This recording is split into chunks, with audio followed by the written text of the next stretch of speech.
The trials of worth came at the end of the academy year, when graduating students demonstrated their skills before representatives from across the galaxy.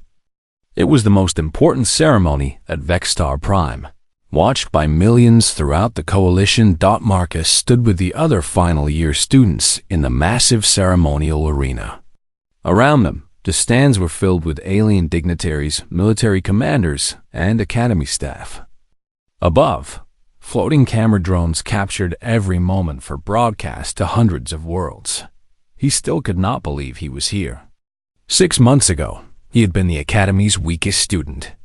Now he wore the silver insignia of Advanced Tactical Studies and stood among the graduating class. But he was not graduating. Not yet. The trials of worth would determine which students earned their final rank and which would need additional training. Students, announced Grand Admiral Kethver, the Coalition's highest military commander. You have spent years preparing for this moment. Today, you will demonstrate the skills and courage that make you worthy to lead others into battle. The trials began with individual combat demonstrations. One by one, students stepped forward to show their mastery of personal weapons and fighting techniques. Marcus watched Thrakver take his turn. The massive Gurvani moved through the combat forms with deadly grace, his enormous frame flowing like water as he demonstrated techniques that could crush bones or cut through armor. The watching crowd murmured in appreciation. When Thrakver finished, Grand Admiral Kethver stepped forward. Student Thrakver, the Admiral announced, your combat performance has been flawless throughout your time at this academy. You have never lost a single trial. Your instructors report that you are the finest warrior they have ever trained. Thrakver stood at attention. Thank you, sir. Therefore, the Admiral continued, it is my honor to grant you the rank of Apex Warrior, the youngest in Gorvani history. The crowd erupted in cheers. Several alien dignitaries stood to applaud. Apex Warriors were legendary throughout the galaxy. Elite fighters chosen only once every few years. But instead of accepting the honor, Thrakver raised his hand for silence. Grand Admiral, he said, I request permission to speak. Admiral Kethver looked surprised but nodded. Granted. Thrakver turned to face the crowd, his yellow eyes scanning the thousands of faces watching him. For 4 years, I have been the strongest student at this academy. I have won every combat trial. I have broken strength records that had stood for decades. I thought this made me the greatest warrior among us. He paused, his gaze finding Marcus in the group of students. I was wrong. A murmur ran through the crowd. Students and dignitaries alike looked confused. 6 months ago, a human arrived at Vextar Prime. We laughed at him. He was weak, slow, fragile. We thought he did not belong among warriors. Thrakver's voice carried clearly through the arena. Then came the mission to Kethmoran. My team was captured by creatures we could not fight, trapped by machines we could not understand. We were helpless. The greatest students at the most prestigious military academy in the galaxy were reduced to sitting in a cave, waiting to die. The crowd was completely silent now. But one person did not give up. One person came after us, alone, with insufficient weapons, against impossible odds. Not because he was strong enough to succeed, but because it was the right thing to do. Thrakver walked over to where Marcus stood. Marcus Chun taught me something about strength. Real strength is not about how hard you can hit or how fast you can run. Real strength is about seeing solutions where others see only problems. Real strength is about choosing to act when action seems hopeless. He stopped directly in front of Marcus. Grand Admiral, honored guests, fellow students, Thrakver said formally, I wish to invoke the Korthani. A shocked gasp ran through the alien dignitaries. Several stood up in surprise. Grand Admiral Kethver's eyes widened. Student Thrakver, the Admiral said carefully, are you certain? The Korthani has not been performed with an alien in over 1,000 years. I am certain, sir. This human has proven himself in battle and in wisdom. He has saved lives at risk to his own. He has shown courage that surpasses physical strength. By the ancient laws of my people, he has earned the right to be called Battle Brother. Thrakvar knelt on one knee before Marcus, placing his massive hand on the human's shoulder. Marcus Chen of Earth, he said in a voice that echoed throughout the arena. Your strength is not my strength, but your strength makes mine complete. Your blood is not my blood, but your spirit is my spirit. In battle, we are one. In peace, we are family. The arena was so quiet that Marcus could hear his own heartbeat. Do you accept this bond, Battle Brother? Thrakvar asked. Marcus looked at the massive alien kneeling before him. 6 months ago, this same warrior had mocked him as weak and worthless. Now he was offering the greatest honor his people could give. I accept, Marcus said quietly. Thrakvar stood and clasped Marcus's hand in both of his own. Then rise. Marcus Chun, Battle Brother of the Govani, Keeper of Wisdom, Savior of the Lost. The crowd exploded. Thousands of aliens rose to their feet, cheering and applauding. The representatives from dozens of worlds stood in recognition. Even Grand Admiral Kethfer was applauding, but Marcus barely heard the noise. He was focused on Thrakvar's face, on the genuine respect and friendship he saw in those yellow eyes. When the cheering finally died down, Admiral Kethfer stepped forward again. Student Marcus Chen, he said formally. While you have not yet completed all requirements for graduation, your actions on Kethmoran and your strategic innovations in simulation have demonstrated exceptional ability. It is therefore my honor to grant you the rank of Strategic Specialist with a recommendation for immediate placement in the Coalition Planning Division. More applause filled the arena. Marcus felt overwhelmed. 6 months ago, he had been a joke. Now he was a graduate of the galaxy's most prestigious military academy. After the ceremony, as students and dignitaries mingled in the reception hall, Marcus found himself surrounded by alien officers wanting to shake his hand or offer him positions in their military units. Remarkable tactical thinking, said Acrylian. General, your approach to problem solving is most interesting, added a Nexus commander. We could use minds like yours in our intelligence division, offered a Zephyrian. Colonel, Marcus politely thanked them all, but his attention was on a different conversation happening across the room. A group of young aliens, students from the lower years, were talking quietly among themselves. Did you see what happened? One was saying, the human became battle brother to an apex warrior. If Thrakvar respects him, then maybe humans are not as weak as we thought. Maybe strength means more than we understood. Marcus smiled. The real victory was not the rank or the recognition. It was the change in how people thought about humanity, about what strength really meant. Thrakvar appeared beside him, carrying 2 drinks. You seem thoughtful, Battle Brother, the Gravani said, offering Marcus one of the glasses. Just listening, Marcus replied, taking the drink. Amazing how fast things can change. Yes, 6 months ago, no one would listen to a human at this academy. Now every military unit in the coalition wants to recruit you. They stood together, watching the crowd of alien officers and dignitaries. What will you do now? Thrakvar asked. Marcus thought about that. I think I'll take the position with coalition planning. Someone needs to make sure human perspectives are included in our strategic thinking. Good. The galaxy needs more minds like yours. Thrakvar raised his glass. To unexpected strength. To finding family in unlikely places, Marcus replied. They drank. 2 warriors from different worlds who had found brotherhood through mutual respect.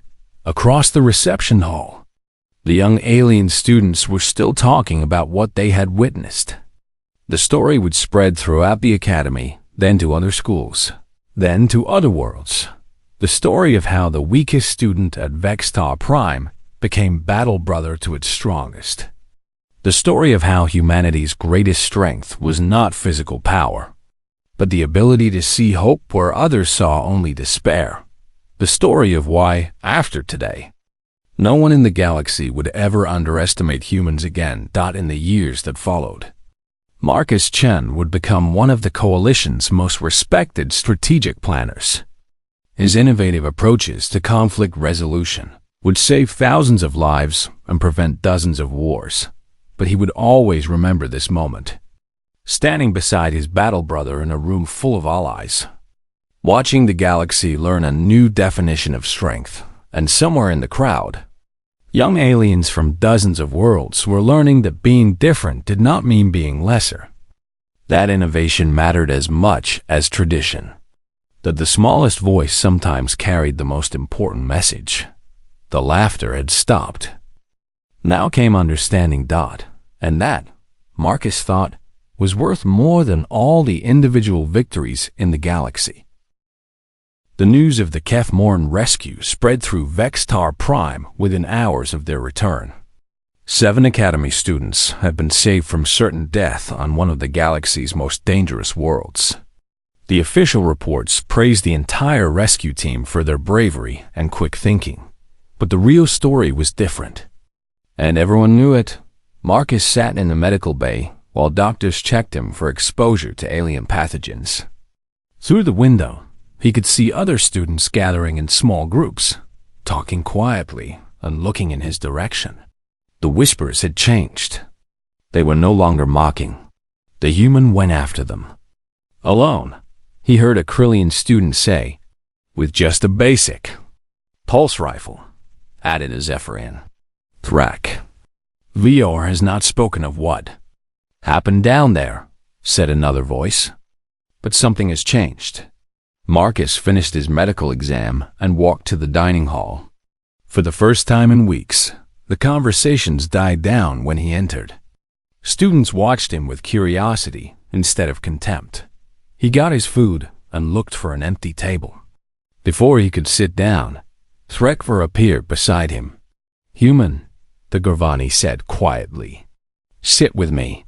It was not a request. They sat at Threkver's usual table in the center of the dining hall. Other students stared openly now. The Apex Warrior candidate never shared his table with anyone, let alone the Academy's weakest student. "You have not told anyone what really happened in those caves," Threkver said. Marcus poked at his protein bar. "Neither have you." "No, I have been thinking about it. About what I saw down there." Threkver tore off a piece of his raw meat. "Tell me, human, how did you know the creatures were connected to the crystal network?" "I watched them for a while before I acted. Their movement patterns were too coordinated to be natural. They moved like drones following programming. And the machines? The energy flow patterns were obviously artificial. Plus, the chamber layout suggested a central processing system. Everything was connected." Threkver nodded slowly. "You saw connections that none of us noticed. Even when we were trapped in that place, we only saw individual threats. You saw the whole system." Marcus shrugged. "Different perspective, I guess. Yes, different." Threkver was quiet for a moment.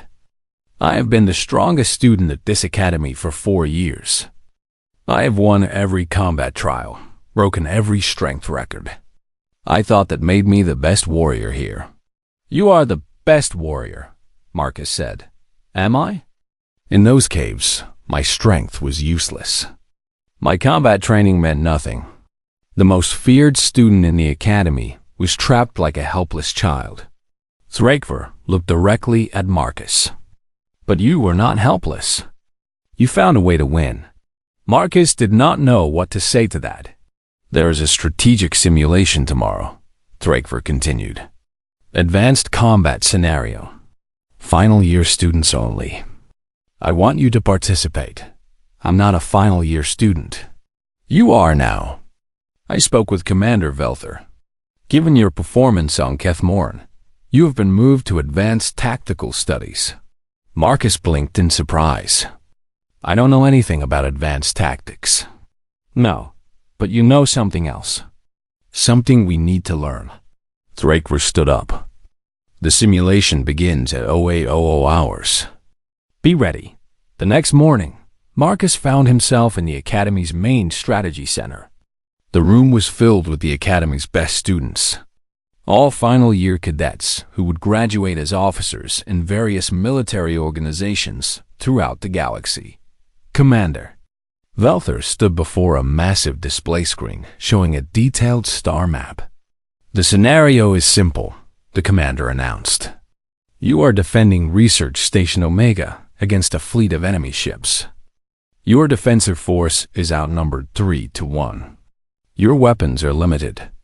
Your shields are failing. You have 1 hour to develop a strategy that will save the station and its civilian population. The students were divided into teams of 6. Marcus found himself assigned to Thrakvar's team along with 4 other top students. They moved to their planning table and began studying the tactical display. The situation looked hopeless. The enemy fleet had overwhelming firepower. The research station's defenses were weak. Any direct confrontation would end in complete defeat. We need to hit them hard and fast, said Crix, a Zephyrian tactical specialist. Strike their command ship before they can coordinate their attack. Impossible, replied Vex. A 4-armed nexus. Their escort ships would destroy us before we got close. Then we use the station's defensive platforms to create a crossfire pattern, suggested Horth, a Krillian heavy weapons expert. Force them into a killing zone. Thrakver shook his head. The platforms do not have enough firepower. We would delay them, not stop them. The team spent 40 minutes developing and rejecting strategy after strategy. Nothing worked. The enemy force was simply too strong. 10 minutes remaining, announced Commander Velther. Marcus had been quiet during most of the planning session, studying the tactical display and running calculations in his head. Now he looked up at his teammates. What if we do not try to stop them? He said. The others stared at him. What do you mean? Asked Thrakver. Marcus pointed at the display. Everyone is trying to find a way to defeat the enemy fleet. But what if that is not the real objective? The objective is to defend the research station, Vex said impatiently. No, the objective is to save the civilian population. Those are two different things. Marcus manipulated the display, highlighting different elements of the scenario. Look at the enemy approach vector. They are coming straight at the station, all weapons focused forward. They expect us to meet them head-on, because that is what any logical defender would do, Horth said. Exactly. But what if we are not logical? Marcus expanded the display to show the entire star system. There is an asteroid field 12 million kilometers away. Dense, difficult to navigate, perfect for hiding things. Crix leaned forward. What kind of things? The civilian population. We evacuate everyone to the asteroid field before the enemy arrives. Then we use the station itself as bait. Bait for what? Thrakver asked. Marcus smiled. For the biggest explosion this star system has ever seen. He outlined his plan quickly. Instead of trying to fight the enemy fleet, they would evacuate all civilians and secretly plant explosives throughout the research station. When the enemy ships moved in to capture the station, they would trigger a massive detonation that would destroy both the station and the attacking fleet. The enemy expects us to value the station more than victory, Marcus explained. They think we will try to save the facility. But if we are willing to sacrifice the station, we can turn their strength against them. The room fell silent as the team considered the plan. It would work, Vex said slowly. They would never expect us to destroy our own facility. The explosion would be enormous, added Horth. The station's power core alone would take out half their fleet. But We lose the research station, Crix pointed out. Buildings can be rebuilt, Marcus said. People cannot be brought back from the dead. Thrakver stared at the tactical display for a long moment. Then he turned to Marcus. You would sacrifice victory to save lives? I would sacrifice property to save lives. There's a difference. Most species would consider the loss of such a valuable facility to be defeat, regardless of casualties. Marcus shrugged. Most species are not human. Thrakver began to smile. Submit the plan. They presented their strategy to Commander Velther with 30 seconds to spare. The other teams had developed conventional tactical approaches, all of which relied on somehow defeating a superior enemy force through clever maneuvering or superior firepower. Marcus's team was the only one that suggested destroying the thing they were supposed to protect. When the simulation ran, their plan worked perfectly. The enemy fleet moved in confidently to capture what they thought was a defended research station. Instead, they flew into the largest explosion in the Academy's simulation history. Total enemy casualties: 100%. Friendly casualties: 0. Mission objectives achieved with minimal loss of life. Commander Velther stared at the results for a full minute before speaking. In 20 years of running this simulation, she said finally, no team has ever achieved a complete victory with 0 friendly casualties. She looked directly at Marcus. How did you develop this strategy? Marcus thought about that. I guess I approached it differently. Everyone else was trying to win a fight. I was trying to solve a problem. What problem? How to save the most lives with the least risk. The commander nodded slowly. Class dismissed. All teams except Thrakver's. You remain for debriefing. As the other students filed out, Marcus could hear their whispered conversations. 0 casualties. Complete victory. The human did that. How did the human do that? Thrakver placed a massive hand on Marcus's shoulder as they waited for their debriefing. You continue to surprise me, human, the Gorvani said quietly. Perhaps there is more to strength than I understood. Marcus followed Thrakvor's signal deeper into the forest for 2 hours. The trees grew stranger as he moved toward the mountain. Some had leaves that glowed softly in the darkness. Others had bark that looked like metal. All of them seemed to watch him as he passed. The signal led him to the mouth of a cave system. The opening was perfectly round, too perfect to be natural. Strange symbols were carved around the entrance, symbols that hurt to look at directly. Marcus checked his scanner. Thrakver's signal was coming from deep inside the cave. But there was something else. The scanner was picking up multiple life signs moving in patterns throughout the cave system. Whatever had taken the rescue team was down there with them. Marcus activated his rifle's flashlight and stepped into the cave. The tunnel sloped downward at a sharp angle. The walls were covered in the same strange symbols he had seen at the entrance. His footsteps echoed strangely, as if the sound was being twisted by the tunnel itself. After 10 minutes of walking, Marcus heard something that made him freeze. Voices. Alien voices speaking in languages he recognized. The rescue team was alive. He moved more carefully now, using his flashlight sparingly. The tunnel opened into a large chamber filled with crystal formations that glowed with their own light. Marcus crept to the edge and looked down. The rescue team was there. All 7 aliens sat in a circle in the center of the chamber, their weapons and equipment scattered around them. But something was wrong. They were not tied up or caged. They were just sitting there, staring at nothing. Thrakver was among them, the massive Govani warrior, as still as a statue. Marcus was about to call out when he saw the creatures guarding them.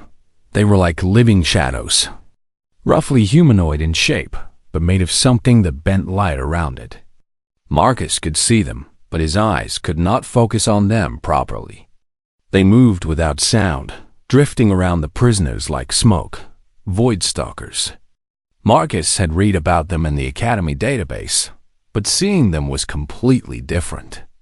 The files had said they were dangerous predators, but this was something else.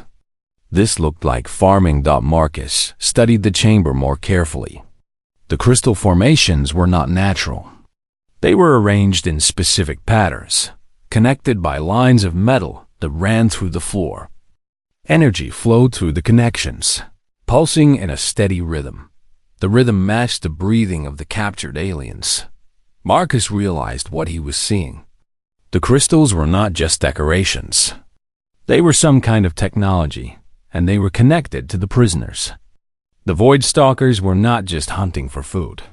They were collecting specimens. But for what? A sound from deeper in the cave system answered his question. It was mechanical, rhythmic, like huge gears turning. Marcus followed the sound, staying close to the walls and moving as quietly as possible.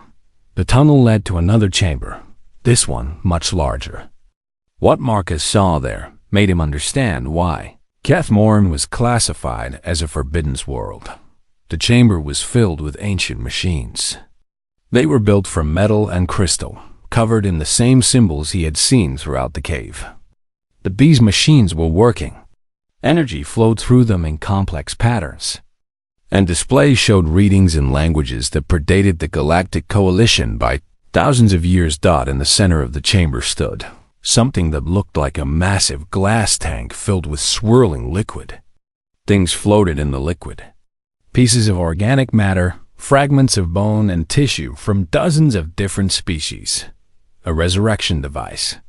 The ancient civilization that had once lived on Kethmoran had built machines to bring their dead back to life. But they had failed and died out long ago. Now their machines continued working automatically, collecting genetic material from any living beings that came to the planet. The Void Stalkers were not predators. They were tools. Biological robots created by the ancient. Machines to gather specimens for the resurrection process. Marcus understood the pattern now. The machines were trying to rebuild their creators, but they needed fresh genetic material to work with. Every species that came to Kethmoran became raw material for their experiments, and the rescue team was next. Marcus crept back toward the chamber where his teammates were held. He had to get them out before the machines decided they had collected enough samples. But how? He was one human with a basic pulse rifle against creatures that could phase in and out of reality and machines that had worked for thousands of years. Marcus thought about the problem like he would any technical challenge. The Void Stalkers were biological machines. They followed programming, just like any robot. The crystals in the chamber were connected to a central network. All the machines in the cave system worked together as one unit. That meant they had a weakness. Every networked system had points of failure. Marcus studied the energy patterns flowing through the crystals. The network had a specific rhythm, a timing that coordinated all the machines. If he could disrupt that timing at the right moment, the entire system might become confused. But he needed to get closer to the prisoners first. Marcus waited until the Void Stalkers had drifted to the far side of the chamber, then climbed down into the crystal formation. He moved carefully between the glowing stones, trying not to touch the metal lines that carried energy through the network. He reached Thrakvar and knelt beside the massive alien. The Gorvani's eyes were open, but they stared at nothing. His breathing was slow and steady, matching the pulse of the crystals. Thrakvar, Marcus whispered. No response. Marcus checked his scanner. The aliens were alive and healthy, but something was suppressing their brain activity. The crystals were keeping them docile while the machines decided what to do with them. Marcus looked at the network of energy, lines running through the floor.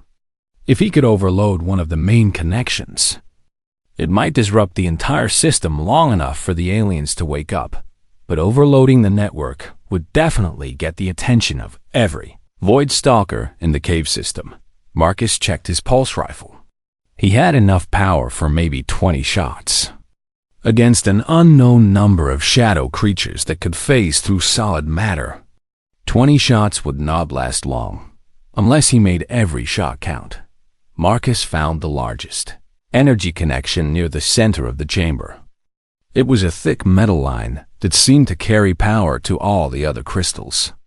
He aimed his rifle at the connection and thought about what Thrakvar had said on his first day at the academy. My people call them dead. Maybe, but humans called them heroes. Marcus pulled the trigger. The energy bolt hit the metal connection and overloaded it immediately. Electricity arced through the crystal network, sparks flying in all directions.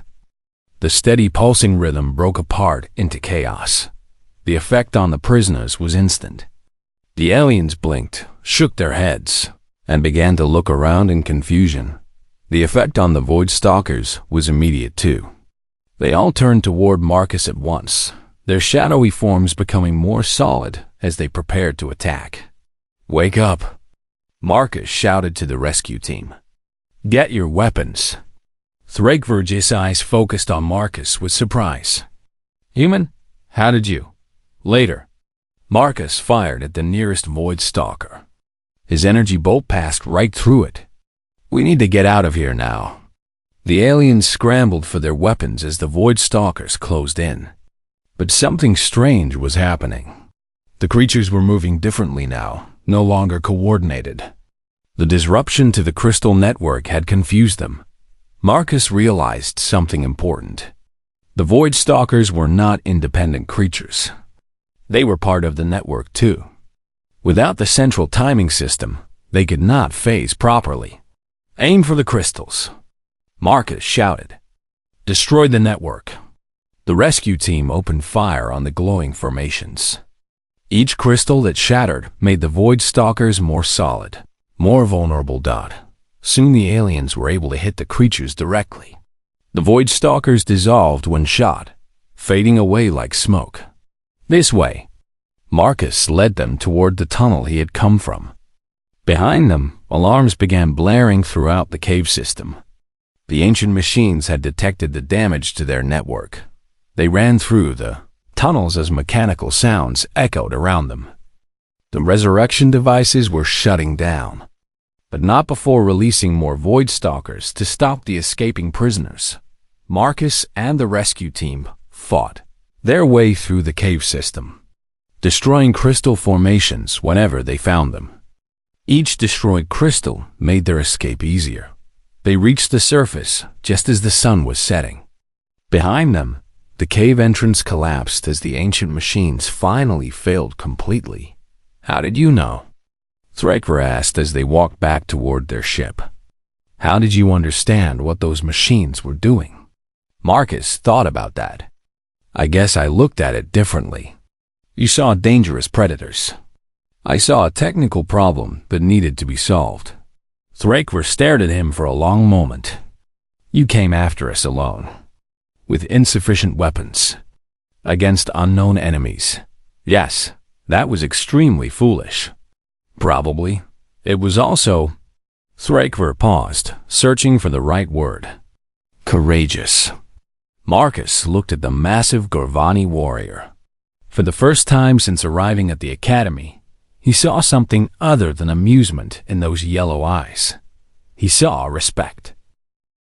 3 weeks had passed since Marcus arrived at Vextar Prime. 3 weeks of being last in every race, weakest in every strength test, and slowest in every drill. The other students had stopped laughing at him. Now they just ignored him completely. Marcus was cleaning equipment in the armory when the emergency alarms started blaring. Red lights flashed throughout the building. All students were ordered to report to the main briefing room immediately. The room was packed with alien cadets when Marcus arrived. At the front, Commander Velther, a 6-armed Nexus with silver skin, stood before a large display screen. "Students," the commander began, "we have received a real distress signal. The research vessel Infinite Dawn has crashed on the planet Kethmoran. 7 scientists are trapped aboard. The display showed a dark, twisted world covered in thick forests and jagged mountains. Even in the pictures, Cathmoran looked dangerous. "This is not a drill," Commander Velther continued. "We need a rescue team. Only our best students should volunteer." Hands shot up across the room. Thrakver stood up immediately. "I volunteer to lead the mission," Dugorvani said. His voice was calm and confident. "Accepted," the commander replied. "Choose your team." Thrakver pointed to 6 other students. All were top performers from different species. Strong, fast, skilled fighters. Marcus was not surprised when his name was not called. "Sir," Thrakver said to the commander, "we will also need communication support. Someone to monitor transmissions and coordinate with the Academy." He looked directly at Marcus. "I request a human for this role." Marcus felt every eye in the room turn to him. The other students whispered among themselves. Some laughed quietly. Commander Velther looked puzzled. "The human? Are you certain?" "Yes, sir. Humans are supposed to be good with technology, are they not? Let him prove it." Marcus knew this was not kindness. Thrakver was giving him the safest job on the mission. Communication support stayed with the ship while the real warriors did the dangerous work. "Very well," the commander said. "Prepare for departure in 1 hour." The ship that took them to Cathmoran was fast and well armed. Marcus sat in the back, monitoring radio equipment while the other team members checked their weapons. The aliens talked in low voices about their combat experience and past victories. No one spoke to Marcus. Cathmoran looked even worse up close. The planet's surface was covered in thick, dark vegetation that moved in ways that had nothing to do with wind. Strange sounds echoed from the forest below. The crashed research ship was visible as a twisted wreck near the base of a mountain. "Landing in 30 seconds. Announced the pilot. They sat down in a small clearing near the crash site. The moment the doors opened, Marcus could smell the planet. It smelled like decay and something else. Something predatory. "Remember," Thrakver told the team as they gathered outside, "we going fast. Find the survivors and get out." This planet is classified as hostile for a reason. The team moved toward the crash ship in formation. Marcus stayed with their transport, setting up communication equipment. He watched them disappear into the twisted metal of the wreck through his monitor screen. For 20 minutes, everything went according to plan. The team found 4 survivors in the ship's emergency compartment. They were injured, but alive. Thrakver's voice came through clearly on the radio. "Base camp, this is Alpha Team. 4 survivors recovered. Moving to Search Grid 2 for the remaining 3. "Understood, Alpha Team," Marcus replied. "All clear on scans." But it was not all clear. Marcus noticed something strange on his sensor display. Heat signatures were moving through the forest around them. They were big, but they seemed to appear and disappear randomly. "Alpha Team," Marcus called into his radio. "I'm seeing unusual readings. Multiple large contacts moving in your area." "Confirmed," came Thrakver's voice. But now it sounded tense.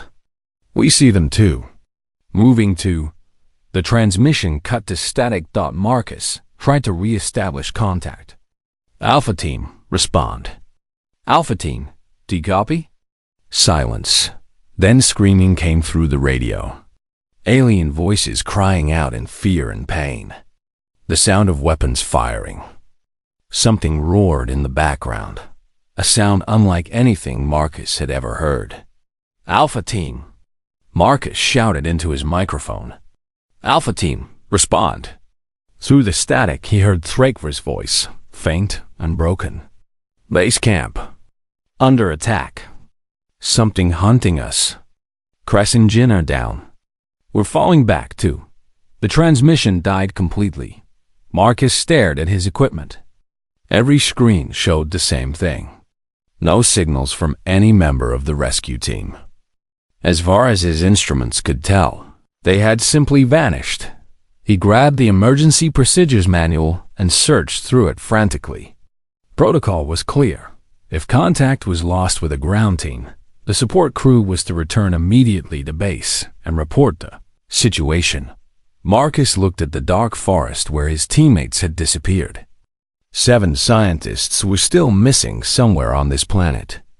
Now 7 more Academy students were lost as well. If he followed protocol and left, 14 people would die. He thought about what Trekver had said on his first day. "Tell me, human, what do your people call someone who never gives up, even when they should?" Marcus started putting on environmental gear. "Stubborn," he said to himself. He checked his pulse rifle and grabbed extra power cells. The weapon was basic, designed more for training than real combat. Against whatever was hunting in these forests, it would probably be useless. Marcus activated the ship's automatic beacon and locked the transport down. If anyone came looking for them, they would find the ship. He left a message in the computer explaining what he was doing and why. Then he walked into the forest. Alone. The trees on Kethmorum were wrong. They were too tall, too twisted, and they moved too much. Marcus could hear things in the branches above him, but when he looked up, he saw nothing. The air was thick and humid, and every breath tasted like metal. He followed the team's last known path using his scanner. The device could track the unique energy signatures from their equipment. The trail led deeper into the forest, toward the mountain where the research ship had crashed. Marcus moved carefully, trying to make as little noise as possible. But with every step, he felt like he was being watched. Sometimes he caught movement from the corner of his eye, but when he turned to look, there was nothing there. The trail ended at a clearing filled with strange, glowing crystals. Marcus's scanner showed recent energy weapon discharge here. He found scorch marks on the trees and what looked like alien blood on the ground, but no bodies, no equipment. The rescue team had simply vanished. Marcus studied the scene carefully. The weapon marks were scattered randomly, like the team had been firing at targets they could not see clearly. The blood was splattered in a pattern that suggested the aliens had been dragged away, not killed on the spot. Something had taken them alive. Marcus checked his scanner again. There was still one faint signal coming from deeper in the forest. It was weak, but it matched Trekver's equipment signature. Marcus looked at the dark trees ahead of him. Whatever had taken the rescue team was probably still out there, waiting. His weapon would not save him if these things decided to attack, but Trekver was alive. Maybe the others were too. Marcus adjusted his grip on his rifle and started walking toward the signal. Behind him, something howled in the distance. The sound echoed through the forest like a promise of death. "Stubborn," Marcus whispered to himself again, and kept walking into the darkness. Marcus Chun stepped off the transport ship and immediately felt every eye in the landing bay watching him. The Galactic Coalition's most famous military academy stretched out before him like a metal city. Vextar Prime was huge, bigger than anything he had ever seen on Earth. But it was not the size that made his stomach twist. It was the silence. Every alien student in the bay had stopped what they were doing to stare at him. Some pointed. Others whispered in languages he could not understand. A few laughed, showing teeth that could easily bite through steel. Marcus picked up his single bag and walked forward. He was the first human ever accepted to Vextar Prime. The Coalition had called it a historic moment. The news feeds back home had called him a pioneer. Right now, walking through a crowd of alien warriors who looked like they wanted to step on him, Marcus felt more like a bug. A towering figure blocked his path.